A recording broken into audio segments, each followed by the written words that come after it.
Hello नमस्कार साथियों, आप सभी का एनएसबी कम्पिटिटिव क्लासेस में स्वागत है। आज हम एक बार फिर आप लोगों के बीच आज की ताज़ा खबर के साथ चलिए बात करते हैं। सबसे पहली खबर पे तो प्रवासी भारतीय दिवस कब मनाया जाता है। तो प्रवासी भारतीय दिवस 9 जनवरी को मनाया जाता है। प्रतिवर्ष यह महात्मा गांधी के जब भारत आए थे उस समय से ही मनाया जाता है। चलिए देखते हैं। देश के विकास में भारतवासियों के योगदान पर गौरवान्वित होने के लिए हर साल 9 जनवरी को प्रवासी भारतीय दिवस के रूप में मनाया जाता है। दरअसल विदेशों में भारत का मान बढ़ाने और तमाम लोगों को सम्मान करने के लिए यह दिवस मनाया जाता है।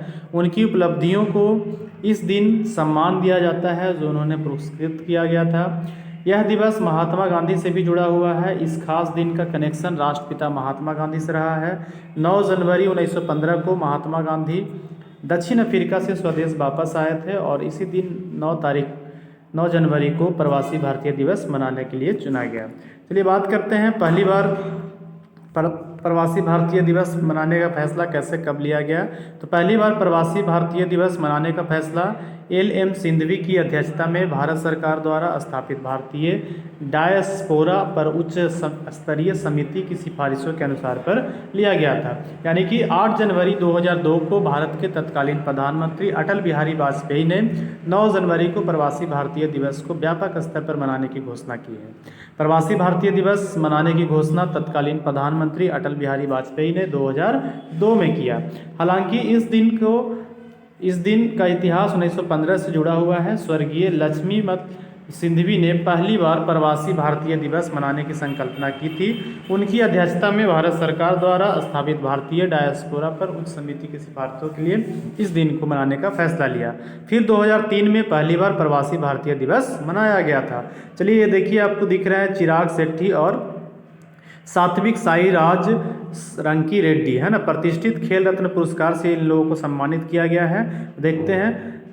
राष्ट्रीय खेल पुरस्कार में चिराग शेट्टी और सात्विक राज साई यानी कि चिराग और सात्विक को मेजर ध्यानचंद्र खेल रत्न पुरस्कार दिया गया है। ये पहले राजीव गांधी खेल रत्न पुरस्कार के नाम से जाना जाता था, लेकिन अब इसका नाम मेजर ध्यानचंद्र खेल रत्न पुरस्कार हो गया है। मेजर ध्यानचंद्र जो हैं भारत के हॉकी खिलाड़ी रहे हैं और इनका एक पुस्तक का नाम है द गोल करके इनका एक पुस्तक नाम है और हॉकी का जादूगर के नाम से ये जाने जाते हैं। इसके बाद फिर बात करते हैं। खेल रत्न पुरस्कार को भारत का सबसे प्रतिष्ठित खेल सम्मान माना जाता है। उसी समारोह में 25 अन्य खिलाड़ी के साथ क्रिकेटर मोहम्मद शमी को अर्जुन पुरस्कार भी दिया गया है। तो यानी कि अर्जुन पुरस्कार किसको दिया गया? क्रिकेटर हैं ये, भारतीय तेज गेंदबाज हैं। इन्होंने वर्ल्ड कप में सबसे ज़्यादा विकेट ले लिया था।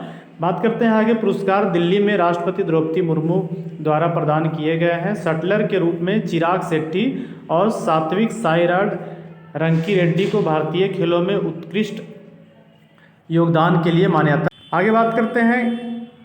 इंद्रमणि पांडे बिम्स्टेक के महासचिव का कार्यभार संभाला। ये देखिए, आपको दिख रहा है यहाँ पे इंद्रमणि पांडे बिम्स्टेक के महासचिव का कार्यभार संभाला है। अनुभवी भारतीय राजनयिक इंद्रमणि पांडे ने 7 सदस्यीय बिम्स्टेक के नए महासचिव के रूप में कार्यभार संभाल लिया है। भारतीय विदेश सेवा IFS के 1990 बैच के अधिकारी पांडे जिनेवा में संयुक्त राष्ट्र और अन्य अंतर्राष्ट्रीय संगठनों में भारत के अस्थायी प्रतिनिधित्व के रूप में काम कर चुके हैं। बिमस्टेक में भारत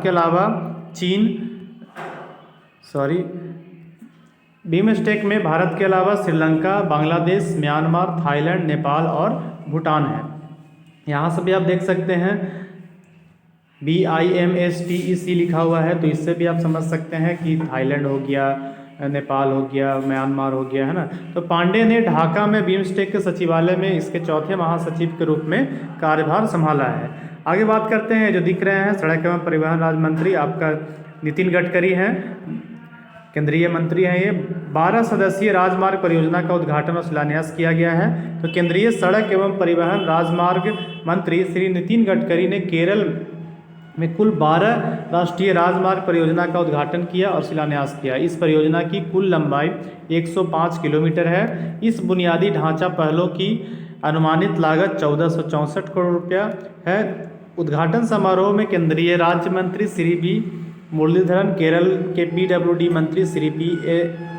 मोहम्मद सियास और कासरगोड के सांसद श्री राजमोहन उन्नियन, विधायकों और वरिष्ठ अधिकारियों को की उपस्थिति में केरल के कासरगोड में ये किया गया। रितेश पै फ़ोन पे के अंतर्राष्ट्रीय भुगतान प्रभाग के लिए सीईओ नियुक्त किए गए हैं। तो ये आपको जो दिख रहे हैं रितेश पै जो है आपका फ़ोन पे के अंतर्राष्ट्रीय भुगतान प्रभाग के लिए सीईओ नियुक्त किए गए हैं। वॉलमार्ट के स्वामित्व वाली फिटनेस फर्म फ़ोन पे ने रितेश पै को अपने अंतर्राष्ट्रीय भुगतान व्यवसाय का मुख्य कार्यकारी अधिकारी नियुक्त किया है। यह विकास यूनिफाइड पेमेंट्स इंटरफेस यूपीआई को वैश्वीकृत करने की भारत की महत्वाकांक्षा के अनुरूप है,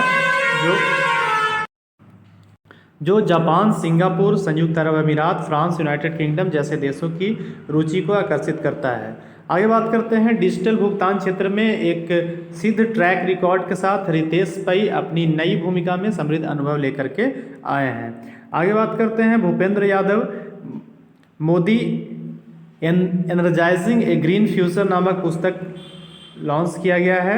तो Modi energising the green future एक ऐसी पुस्तक है जो पर्यावरणीय स्थिरता की दिशा में भारत की पहल की विस्तृत जांच प्रदान करती है। Doctor Shyama Prasad Mukherjee research foundation के सहयोग से पेंटागन प्रेस द्वारा प्रकाशित सम्मानित निर्णय निर्माताओं और विशेषज्ञों की अंतर्दृष्टि प्रदान करती है। यह पुस्तक प्रधानमंत्री नरेंद्र मोदी के अग्रणी पर्यावरण नेतृत्व को रेखांकित करती है और पर्यावरण अनुकूल भविष्य की दिशा में भारत के महत्वाकांक्षी प्रयासों पर प्रकाश डालती है। ग्लासगो में COP26 आयोजन हुआ था, कॉन्फ्रेंस ऑफ पार्टीज का फुल फॉर्म है, और उनका बयान में जलवायु वित्त और कम लागत वाली जलवायु प्रौद्योगिकी के लिए भारत की प्रतिबद्धता पर जोर दिया गया था। चलिए आगे बात करते हैं। जो दिख रहे हैं ममता बनर्जी हैं, अभी वेस्ट बंगाल के मुख्यमंत्री हैं। तो SC/ST छात्रों के लिए शुरू की है ये कि योग्यश्री योजना। तो आपको याद करना है कि योग्यश्री योजना किस राज्य की योजना है, तो ये पश्चिम बंगाल की है। पश्चिम बंगाल के मुख्यमंत्री ममता बनर्जी ने हाल ही में योग्यश्री नामक एक व्यापक सामाजिक कल्याण योजना शुरू किया है। इस पहल का उद्देश्य पश्चिम बंगाल में SC यानी कि अनुसूचित जाति और अनुसूचित जनजाति ST schedule caste and schedule tribe के छात्रों के लिए मुफ्त प्रशिक्षण मॉड्यूल प्रदान करना है। विशेष रूप से प्रवेश से और प्रतिस्पर्धी प्रतियोगिताओं को लक्षित करना है। यह कदम लोकसभा चुनाव से पहले उठाया गया है, जो शैक्षिक सशक्तिकरण के प्रति सरकार की प्रतिबद्धता को दर्शाता है। योग्यश्री योजना में राज्य भर में 50 प्रशिक्षण केंद्रों की स्थापना शामिल है। आगे बात करते हैं। PM मोदी ने स्वच्छ तीर्थ स्थलों के लिए स्वच्छ मंदिर अभियान शुरू किया है। बात करते हैं प्रधानमंत्री नरेंद्र मोदी ने हाल ही में स्वच्छ मंदिर अभियान शुरू किया, जो तीर्थ स्थलों पर स्वच्छता पर केंद्रित एक राष्ट्रव्यापी पहल है। यह लॉन्च 22 फरवरी को अयोध्या में राम मंदिर के आगामी अभिषेक से पहले किया जाएगा। PM मोदी ने अयोध्या को भारत का सबसे स्वच्छ शहर बनाने के विशिष्ट लक्ष्य के साथ भारतीय नागरिकों से इस अभियान में शामिल होने का आह्वान किया है। उन्होंने लोगों से छोटे तीर्थ स्थलों पर मकर संक्रांति यानी कि 14 जनवरी से सफाई अभियान और 22 जनवरी तक जारी रखने का आग्रह किया है। बहुत अच्छी पहल है। युवा कार्यक्रम और खेल मंत्रालय, अनुराग ठाकुर हैं। तो युवा कार्यक्रम और खेल मंत्रालय ने क्या किया, चलिए जानते हैं। राष्ट्रीय खेल प्रोत्साहन पुरस्कार दिया गया है 2023 का। तो युवा मामले और खेल मंत्रालय ने अपने अपने क्षेत्र में उत्कृष्ट प्रदर्शन करने वाले व्यक्तियों और संस्थानों को सम्मानित करते हुए राष्ट्रीय खेल पुरस्कार 2023 की घोषणा की है। राष्ट्रपति भवन में आयोजित पुरस्कार समारोह में देश में खेलों में उत्कृष्ट योगदान के लिए खिलाड़ियों, प्रशिक्षकों और संस्थानों को विभिन्न पुरस्कार प्रदान किए गए हैं। राष्ट्रपति द्रौपदी मुर्मू ने राष्ट्रपति भवन में विभिन्न खेल हस्तियों को अर्जुन पुरस्कार से सम्मानित किया है।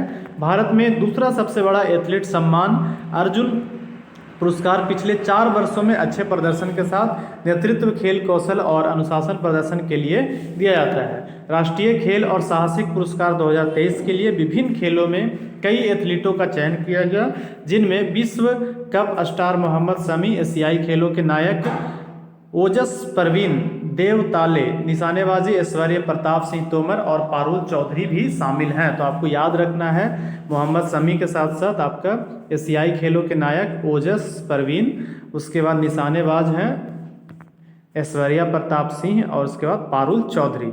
याद रखना है ये सब का नाम, जिनको अर्जुन अवार्ड से सम्मानित किया गया।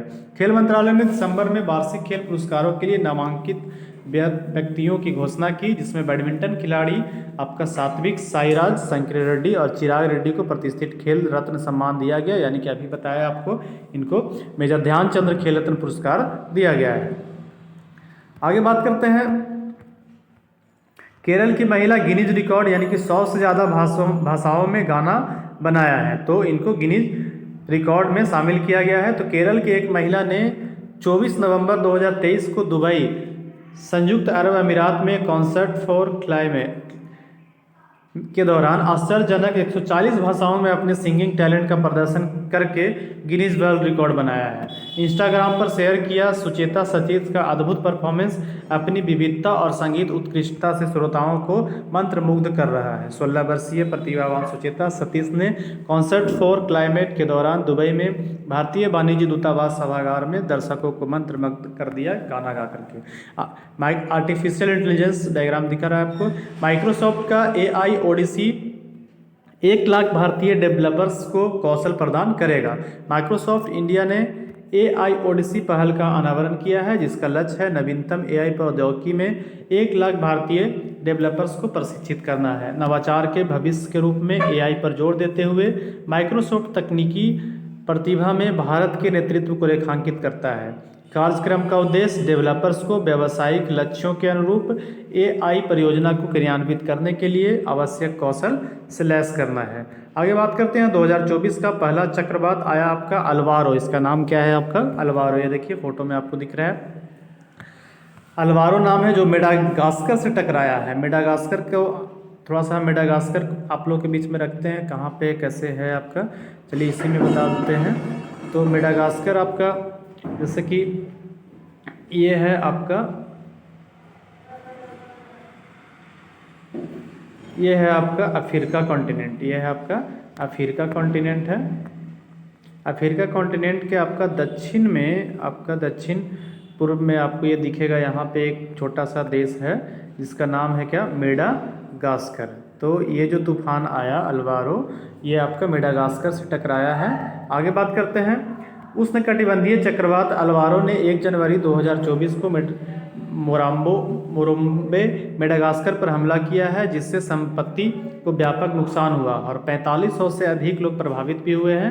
उष्णकटिबंधीय चक्रवात अल्वारो ने 1 जनवरी 2024 को दक्षिण पश्चिम मेडागास्कर में दस्तक दी है, जो दक्षिण पश्चिम हिंद महासागर क्षेत्र के लिए चल रहे 2023-24 चक्रवात के मौसम में द्वीप राष्ट्र पर पहला महत्वपूर्ण चक्रवात प्रभाव था। अक्टूबर के अंत से मई तक का यह मौसम इस क्षेत्र के लिए अभूतपूर्व चुनौतियां लेकर आया है। इसमें अल्वारो तबाही मचाने वाला नवीनतम चक्रवात है।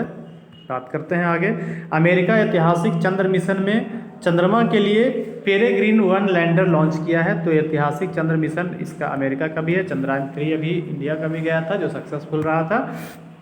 अमेरिका ने 52 साल चांद पर जाने का सपना पूरा किया।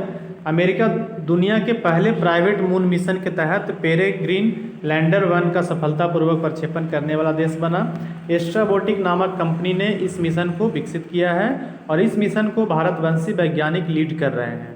तो पेरेग्रीज लैंडर का पर नासा का सिर्फ यंत्र लगा हुआ है। इसके साथ ही यान अपने साथ कई वैज्ञानिक पेलोड के अलावा मानव अस्थियां भी लेकर जा चुका है। इस मिशन का भारत से गहरा नाता है और बताया जा रहा है कि 23 फरवरी को दुनिया का पहला कॉमर्शियल लैंडर चांद पर उतर सकता है। वैज्ञानिकों के मुताबिक चांद के दक्षिणी ध्रुव पर इसके लैंड करने के वैज्ञानिकों ने उम्मीद जताई है। वहीं नासा के वैज्ञानिकों ने बताया कि उन्होंने भारत की चंद्रयान 3 की सफलता और रूस के लूना मिशन की विफलता दोनों देखी है। इस मिशन को एस्ट्रोबोटिक टेक्नोलॉजी में मिशन निदेशक शरद भास्करन लीड कर रहे हैं, जो कि एक भारतवंशी हैं।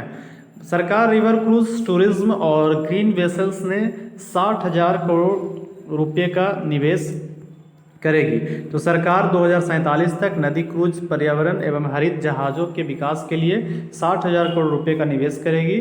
केंद्रीय बंदरगाह, पोत परिवहन, जलमार्ग मंत्री जो कि कौन है अभी, सर्बानंद सोनोवाल, जो कि पहले असम का भी मुख्यमंत्री रह चुके हैं। उन्होंने यहाँ अंतर्देशीय जलमार्ग विकास परिषद की बैठक के लिए कहा और अहम नदी पर क्रूज में 45,000 करोड़ रुपए का निवेश करने जा रहे हैं, जिससे 2047 तक यात्री क्षमता 2 लाख से 15 लाख हो जाएगी। ONGC के द्वारा कृष्णा गोदावरी बेसिन में तेल उत्पादन की शुरुआत की गई है। तो अच्छी खबर है, ONGC ने कृष्णा गोदावरी बेसिन में तेल उत्पादन शुरुआत करके एक महत्वपूर्ण उपलब्धि हासिल की है, जिससे ऊर्जा अन्वेषण और उत्पादन में इसकी प्रमुखता बढ़ गई है। भारत की अग्रणी ऊर्जा अन्वेषण उत्पादन कंपनी में से एक तेल और प्राकृतिक गैस निगम 7 जनवरी को deep water KG DWN 98/2 block से पहला तेल उत्पादन शुरू करके एक महत्वपूर्ण उपलब्धि हासिल की है। काकीनाडा तट पर बंगाल की खाड़ी से कृष्णा गोदावरी बेसिन में स्थित यह विकास भारत के ऊर्जा परिदृश्य में एक बहुत महत्वपूर्ण योगदान है। जर्मनी के दिग्गज फुटबॉलर फ्रांज बेकनबाउर का 78 वर्ष की आयु में निधन हो गया है। तो विश्व कप विजेता जर्मन और वायर्स म्यूनिख के महान खिलाड़ी फ्रांज बेकनबाउर, याद रखिएगा फ्रांज बेकनबाउर ये कहाँ से हैं? तो जर्मनी से हैं। किस खेल से संबंध रखते हैं? तो फुटबॉल से रखते हैं। एक खिलाड़ी और एक प्रबंधक के रूप में फीफा विश्व कप जीतने वाले केवल 3 पुरुष में से एक फ्रांज बेकनबाउर का 78 वर्ष की आयु में निधन हो गया। सितंबर 1945 में गिस्लिंग म्यूनिख में जन्मे फ्रांज बेकनबाउर 1860 के म्यूनिख के प्रशंसक के रूप में बड़े हुए। फुटबॉल के साथ उनकी यात्रा बायर्न की युवा टीम में शुरू हुई। उन्होंने 1964 में एक वामपंथी खिलाड़ी के रूप में अपनी शुरुआत की थी। चलिए, ये सीरीज आपको समझ में आ रहा होगा और लाइक एंड सब्सक्राइब करना ना भूलें। बहुत बहुत धन्यवाद।